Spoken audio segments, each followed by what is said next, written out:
শুভরাত্রি বন্ধুরা। এই দেখো কাবলি ছোলা বানাচ্ছি, কাবলি ছোলার পরোটা করব। কাবলি ছোলাটা বানাচ্ছি। দেখো এর মধ্যে ছোট ছোট আলু সেদ্ধ করে আলু দিয়েছি, তাহলে তরকারিটা একটু মাখা মাখা হবে। এর মধ্যে আজকে আমি নিরামিষই করছি, কাজু কিশমিশ বাটা দিয়ে আর আদা বাটা কাঁচা লঙ্কা বাটা দিয়ে নিরামিষই করছি।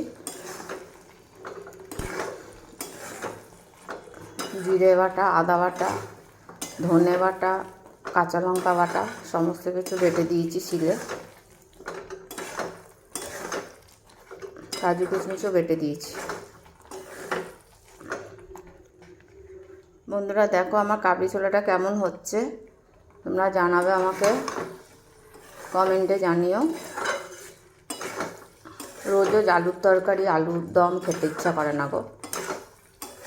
না, আজকে সেদিনকে ছোলার ডাল করেছিলাম, সেটা দেখাইনি। এই যে আজকে কাবলি ছোলা করছি, কাবলি ছোলাটাই দেখালাম। তিনবেলা খাওয়ার একটা চিন্তা থাকে, বলো বন্ধুরা, কি খাই, গরমকাল আসছে কি খাবে। শীতকালে তাও কপি, বাঁধাকপি, ফুলকপি সমস্ত কিছু সবজি পাওয়া যায়, কিন্তু গরমকালে আবার অত সবজি পাওয়া যায় না। পটল, ঝিঙে এইসবই পাওয়া যায়। বন্ধুরা দেখো রাখছি, তাহলে ভালো হয়েছে কিনা জানাবে কিন্তু অতি অবশ্যই। তোমরাও ভালো থেকো, রাখছি বন্ধুরা। তোমাদেরও কি মেনু রাত্রে জানিও। রাখছি বন্ধুরা, শুভরাত্রি।